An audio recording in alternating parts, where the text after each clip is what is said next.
ఆయన ఒలీవల కొండ దగ్గరనున్న బేత్పగే బేతనియా అను గ్రామముల సమీపమునకు వచ్చినప్పుడు తన శిష్యులలో 2 పిలిచి, మీరు ఎదుటనున్న గ్రామమునకు వెళ్ళుడి.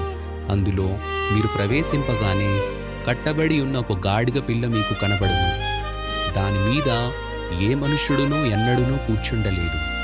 దానిని విప్పి తోలుకొని రండి. ఎవరైనను మీరెందుకు దీని విప్పుచున్నారని మిమ్మును అడిగిన ఎడల ఇది ప్రభువునకు కావలసి ఉన్నదని అతనితో చెప్పుడి.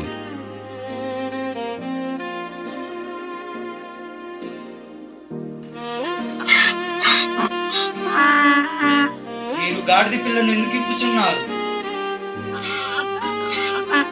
ఇది ప్రభువునకు కావలసి ఉన్నది.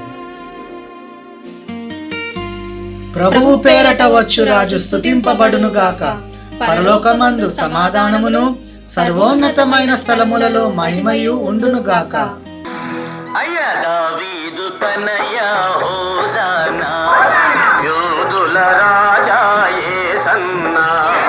దావీదు తనయా హోసానా, హోసానా, యూదుల రాజా యేసన్నా. యేసన్నా, హోసానా, హోసానా, యేసన్నా, యేసన్నా. దావీదు తనయా హోసానా, యూదుల రాజా యేసన్నా.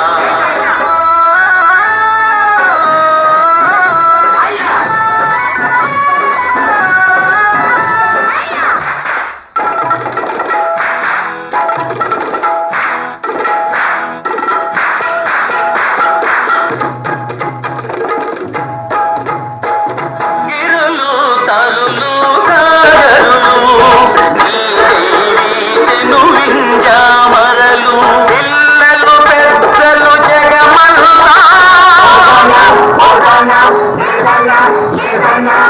పిల్లలు పెద్దలు జగమంతా, నీకై వేచెను బ్రతుకంతా.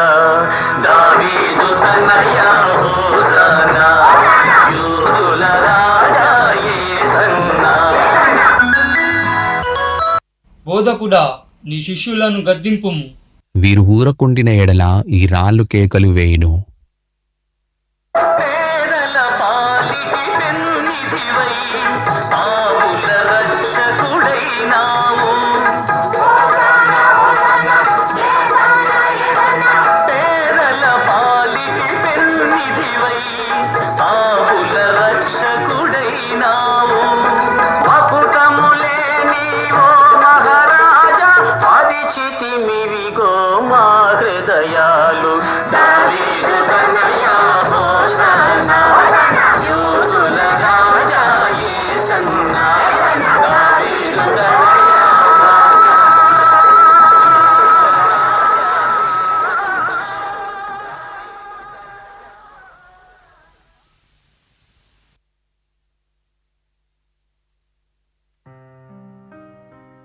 పస్కా అనబడిన పులియని రొట్టెల పండుగ సమీపించెను.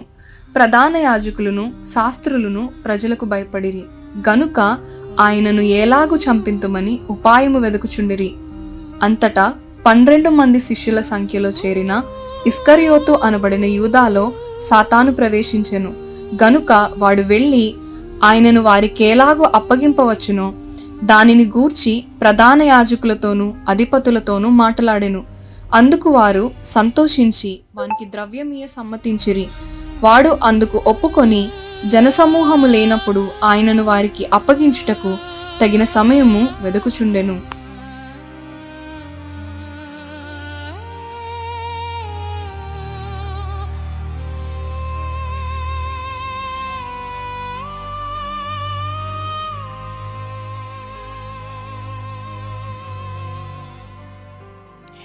మీరు వెళ్ళి మనము భుజించుటకై పస్కాను మన కొరకు సిద్ధపరచుడి. మేమెక్కడ సిద్ధపరచి కోరుచున్నారు? ఇదిగో, మీరు పట్టణములో ప్రవేశించినప్పుడు నీళ్లకుండ మోసుకొని పోచున్న ఒకడు మీకు ఎదురుగా వచ్చును. అతడు ప్రవేశించు ఇంటిలోనికి అతడి వెంట వెళ్ళి, నేను నా శిష్యులతో కూడా పస్కాను భుజించుటకు విడిది గది ఎక్కడనని బోధకుడు నిన్నడుగుచున్నాడని ఇంటి యజమానునితో చెప్పుడి. అతడు సామాగ్రి గల ఒక గొప్ప మేళగది నీకు చూపించును, అక్కడ సిద్ధపరచుడి.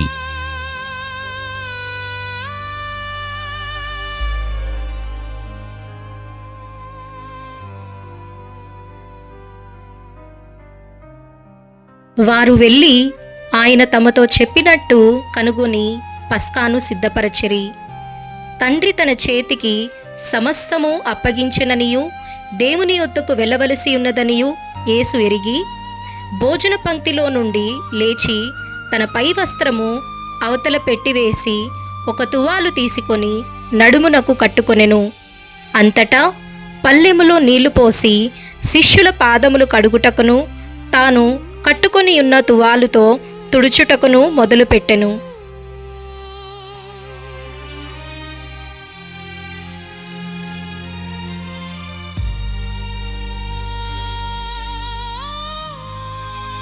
ఇట్లు చేయిచు ఆయన సీమోను పేతురు నొద్దకు వచ్చినప్పుడు, ప్రభువా, నీవు మా పాదములు కడుగుదువా? నేను చేయుచున్నది ఇప్పుడు నీకు తెలియదు గాని ఇక మీదట తెలిసికొందువు. నీవెన్నడును నా పాదములు కడుగరాదు. నేను నిన్ను కడుగని ఎడల నాతో నీకు పాలు లేదు. ప్రభువా, నా పాదములు మాత్రమే కాక నా చేతులు నా తల కూడా కడుగుము. స్నానము చేసినవాడు పాదములు తప్ప మరేమియూ కడుగుకొననక్కరలేదు, అతడు కేవలము పవిత్రుడాయెను. మీరును పవిత్రులు కాని మీలో అందరూ పవిత్రులు కారు.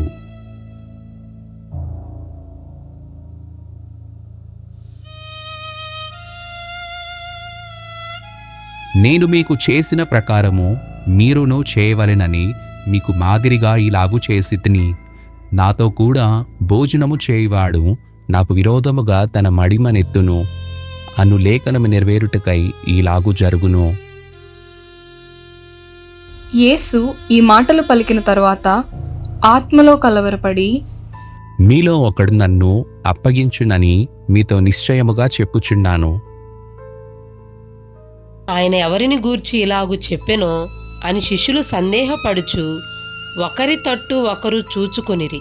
ప్రభువా, వాడెవడు? నేనొక ముక్క ముంచి ఎవనికిచ్చేదనో వాడే. నీవు చేయుచున్నది త్వరగా చేయము. ఆయన ఎందు నిమిత్తము అతనితో అలాగు చెప్పెను. అది భోజనంనకు కూర్చుండిన వారిలో ఎవనికిని తెలియలేదు. వాడు ఆ రొట్టె ముక్క పుచ్చుకొని వెంటనే బయటికి వెళ్ళెను. అప్పుడు రాత్రివేళ. ఇప్పుడు మనుష్య కుమారుడు మహిమపరచబడి ఉన్నాడు, దేవుడును ఆయన యందు మహిమపరచబడి ఉన్నాడు. పిల్లలారా, ఇంక కొంతకాలము మీతో కూడా ఉందును. మీరు నన్ను వెదకుదురు. నేనెక్కడికి వెళ్ళుదునో అక్కడికి మీరు రాలేరని నేను యూదులతో చెప్పిన ప్రకారము ఇప్పుడు మీతో చెప్పుచున్నాను. మీరు ఒకరినొకరు ప్రేమింపవలెనని మీకు క్రొత్త ఆజ్ఞ ఇచ్చుచున్నాను. ప్రభువా, నీవెక్కడికి వెళ్ళుచున్నావు? నేను వెళ్ళుచున్న చోటికి నీవిప్పుడు నా వెంట రాలేవు గాని తరువాత వచ్చెదవు. ప్రభువా, నేనెందుకు ఇప్పుడు నీ వెంట రాలేను? నీ కొరకు నా ప్రాణము పెట్టుదను. నా కొరకు నీ ప్రాణము పెట్టుదువా? అయినను నన్ను ఎరుగనని నీవు ముమ్మారు చెప్పకముందు కోడి కూయదని నీతో నిశ్చయముగా చెప్పుచున్నాను. వారు భోజనము చేయుచుండగా ఆయన ఒక రొట్టెను పట్టుకొని ఆశీర్వదించి విరచి వారికిచ్చి, మీరు తీసుకొనిడి, ఇది నా శరీరము అనెను. పిమ్మట ఆయన గిన్నెను పట్టుకొని కృతజ్ఞతాస్తుతులు చెల్లించి దాని వారికిచ్చెను. వారందరూ దానిలోనిది త్రాగిరి. ఇది నిబంధన విషయమై అనేకుల కొరకు చిందింపబడుచున్న నా రక్తము. నేను దేవుని రాజ్యములో ద్రాక్షారసము క్రొత్తదిగా త్రాగు దినము వరకు ఇకను దానిని తాగనని మీతో నిశ్చయముగా చెప్పుచున్నాను. ఆయన అక్రమకారులలో ఒకడుగా ఎంచబడెను అని వ్రాయబడిన మాట నా యందు నెరవేరవలసి ఉన్నది. ఏలయనగా నన్ను గూర్చిన సంగతి సమాప్తమగుచున్నదని మీతో చెప్పుచున్నాను. తరువాత ఆయన బయలుదేరి తన వాడుక చొప్పున ఒలీవల కొండకు వెళ్ళగా శిష్యులను ఆయన వెంట వెళ్ళిరి. మీరు శోధనలో ప్రవేశించకుండునట్లు మెలకుగా నుండి ప్రార్థన చేయుడి.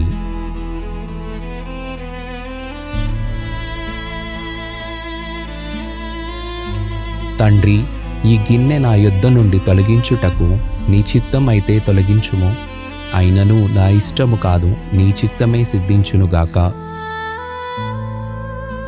అప్పుడు పరలోకము నుండి ఒక దూత ఆయనకు కనబడి ఆయనను బలపరచెను.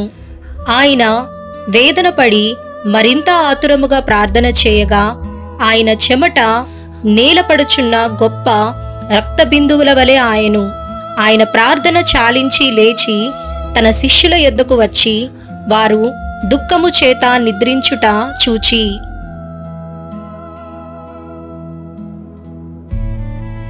మీరెందుకు నిద్రించుచున్నారు? శోధనలో ప్రవేశించకుండునట్లు లేచి ప్రార్థన చేయుడి.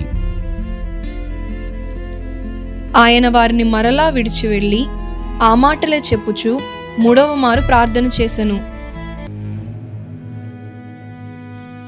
అప్పుడు ఆయన తన శిష్యుల యొద్దకు వచ్చి, ఇక నిదురపోయి అలసట తీర్చుకొనుడి. ఇదిగో ఆ గడియ వచ్చియున్నది, మనిషి కుమారుడు పాపుల చేతికి అప్పగింపబడుచున్నాడు. లెండి వెళ్ళుదము. ఇదిగో నన్ను అప్పగించువాడు సమీపించియున్నాడు. ఆయన ఇంకనూ మాటలాడుచుండగా ఇదిగో జనులు గుంపుగా వచ్చిరి. 12 మందిలో యూదా అనబడిన వాడు వారికంటే ముందుగా నడిచి యేసును ముద్దు పెట్టుకొనుటకు ఆయన యొద్దకు రాగా, యూదా, నీవు ముద్దు పెట్టుకుని మనిషి కుమారుని అప్పగించుచున్నావా? ప్రభువా, కత్తితో నరుకుదమా? పేతురు, నీ కత్తి వరలో తిరిగి పెట్టుము. కత్తి పట్టుకొను వారందరూ కత్తి చేతనే నశింతురు. ఈ మట్టుకు తాళ్ళుడి. మీరు బందిపోటు దొంగ మీదికి వచ్చినట్టు కత్తులతోనూ గుదియలతోనూ బయలుదేరి వచ్చికిరా? నేను అనుదినము మీ చెంత దేవాలయంలో ఉన్నప్పుడు మీరు నన్ను పట్టుకొనలేదు. అయితే ఇది మీ గడియయు అంధకార సంబంధమైన అధికారమును. వారాయనను పట్టి ఈడ్చుకొని పోయి ప్రధాన యాజకుని ఇంటిలోనికి తీసుకొని పోయిరి. పేతురు దూరముగా వారి వెనుక వచ్చుచుండెను. అంతటా కొందరు నడుముంగిట మంట వేసి చుట్టూ కూర్చుండినప్పుడు పేతురును వారి మధ్యను కూర్చుండెను. వీడును అతనితో కూడా ఉండెను. అమ్మాయి, నేను అతనిని ఎరుగను. నీవును వారిలో ఒకడువు. ఓయి, నేను కాను. నిజముగా వీడును అతనితో కూడా ఉండెను. వీడు గలిలయుడు. ఓయి, నువ్వు చెప్పినది నాకు తెలియదు. అతడింకనూ మాటలాడుచుండగా వెంటనే కోడి కూసెను. అప్పుడు ప్రభువు తిరిగి పేతురు వైపు చూచెను కనుక పేతురు, నేడు కోడి కూయకు మునుపు నీవు ముమ్మారు నన్ను ఎరుగునందువని ప్రభువు తనతో చెప్పిన మాటను జ్ఞాపకం చేసుకొని వెలుపలకు పోయి సంతాపపడి ఏడ్చెను.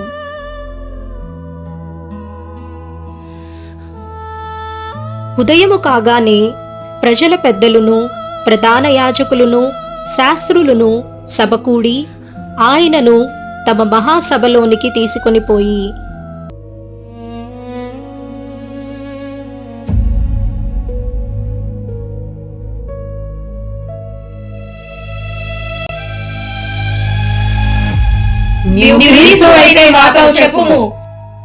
నేను మీతో చెప్పిన ఎడల మీరు నమ్మరు. అదియుగాక నేను మిమ్మును అడిగిన ఎడల మీరు నాకు ఉత్తరము చెప్పరు. ఇది మొదలుకొని మనుష్య కుమారుడు మహత్యము గల దేవుని కుడిపార్శ్వమున ఆసీనుడగును.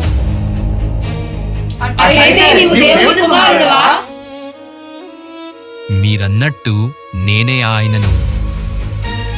మనకిక సాక్షులతో పని ఏమి? మనము అతని నోటి మాట వింటిమి కదా.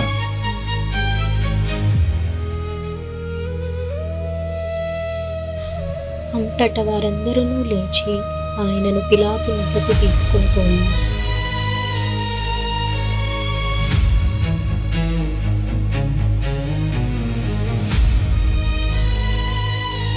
ఇతడు మా జనమును తిరగబడ ప్రేరేపించుచు క్రైస్తరునకు పన్నీయవద్దనియు తానే క్రీస్తును ఒక రాజుననియు చెప్పగా మేము వింటిమి. నీవు యూదుల రాజువా? నీవన్నట్టే. ఈ మనుష్యుని యందు నాకు ఏ నేరము కనబడలేదు. ఇతడు గలిలయ దేశం మొదలుకొని ఇంతవరకు యూదయ దేశమంతటా ఉపదేశించుచు ప్రజలను రేపుచున్నాడు. ఈ మనుష్యుడు గలిలయుడా? ఆయన హేరోదు అధికారము క్రింద ఉన్న ప్రదేశపు వాడని తెలుసుకుని హేరోదు నొద్దకు ఆయనను పంపెను. హేరోదు ఆ దినములలో యెరూషలేములో ఉండెను. హేరోదు యేసును చూచి మిక్కిలి సంతోషించెను. ఆయనను గూర్చి చాలా సంగతులు విన్నందున ఆయన ఏదైనను ఒక సూచక క్రియ చేయగా చూడ నిరీక్షించి బహుకాలం నుండి ఆయనను చూడగోరెను. ఆయనను చూచినప్పుడు చాలా ప్రశ్నలు వేసినను ఆయన అతనికి ఉత్తరమేమీ ఇయ్యలేదు.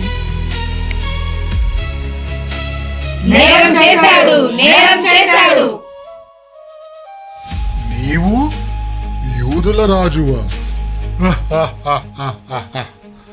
ప్రశస్త వస్త్రము తొడిగించండి. హేరోదు తన సైనికులతో కలిసి ఆయనను తృణీకరించి అపహసించి ఆయనకు ప్రశస్తమైన వస్త్రము తొడిగించి పిలాతు నొద్దకు మరలా పంపెను. అంతకు ముందు హేరోదును పిలాతును ఒకనికొకడు శత్రువులయుండి ఆ దినముననే ఒకనికొకడు మిత్రులైరి.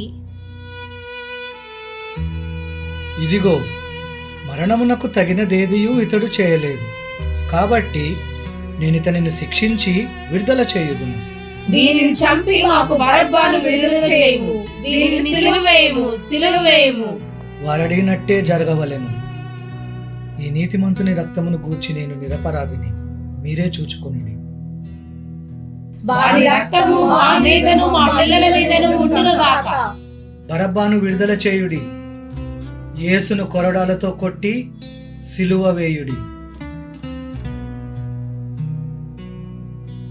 అప్పుడు అధిపతి యొక్క సైనికులు యేసును అధికార మందిరములోనికి తీసుకొని పోయి ఆయన యొద్ద సైనికులనందరినీ సమకూర్చిరి. వారు ఆయన వస్త్రములు తీసివేసి ఆయనకు ఎర్రని అంగీ తొడిగించి ముండ్ల కిరీటమును అల్లి ఆయన తలకు పెట్టి ఒక రెల్లును ఆయన కుడి చేతిలో నుంచి ఆయన ఎదుట మోకాళ్ళుని, యూదుల రాజా నీకు శుభమని ఆయనను అపహసించి ఆయన మీద ఉమ్మివేసి ఆ రెల్లును తీసుకొని దానితో ఆయనను తల మీద కొట్టిరి. యూదుల రాజా నీకు శుభము.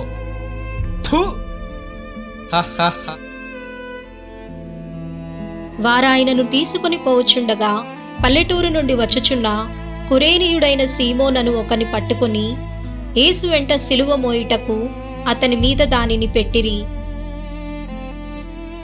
మరి ఇద్దరు ఆయనతో కూడా చంపబడుటకు తేబడిరి. వారు నేరము మోసిన వారు కపాలమనబడిన స్థలమునకు వచ్చినప్పుడు అక్కడ కుడివైపున ఒకనిని ఎడమవైపున ఒకనిని ఆ నేరస్తులను ఆయనతో కూడా సిలువ వేసిరి.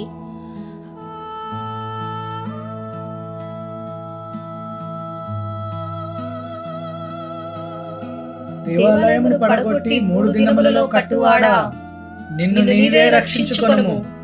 నీవు దేవుని కుమారుడవైతే శిలువ మీద నుండి దిగుము. తండ్రి, వీరేమి చేయుచున్నారో వీరెరుగరు గనుక వీరిని క్షమించుము. నీవు క్రీస్తువు కదా, నిన్ను నీవు రక్షించుకునుము, మమ్మును కూడా రక్షించుము. నీవు అదే శిక్షావిధిలో ఉన్నావు గనుక దేవునికి భయపడవా? మనకైతే ఇది న్యాయమే. మనము చేసిన వాటికి తగిన ఫలము పొందుచున్నాము గాని ఈయన ఏ తప్పిదమునూ చేయలేదు. యేసు, నీవు నీ రాజ్యములోనికి వచ్చినప్పుడు నన్ను జ్ఞాపకము చేసుకొను. నేడు నీవు నాతో కూడా పరదైసులో ఉందువు అని నిశ్చయముగా చెప్పుచున్నాను. అమ్మా, ఇవిగో నీ కుమారుడు, ఇవిగో నీ తల్లి. నా దేవా, నా దేవా, నన్నెందుకు చేయి విడిచితివి? ఏలియా అతన్ని రక్షింపవచ్చునేమో చూతుము. దప్పిగొనుచున్నాను. సమాప్తమైనది.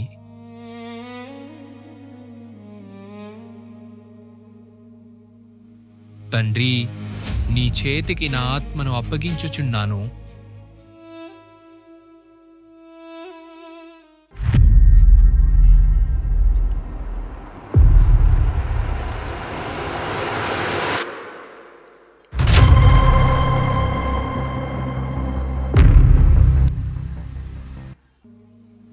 తండ్రి, నీ చేతికి నా ఆత్మను అప్పగించుచున్నాను.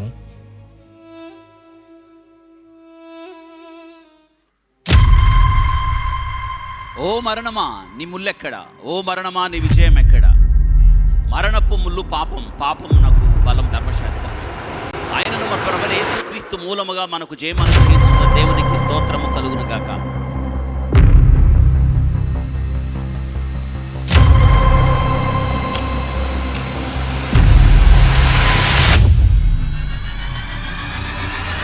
మరణము అతనిని బంధించి ఉంచలేకపోయింది.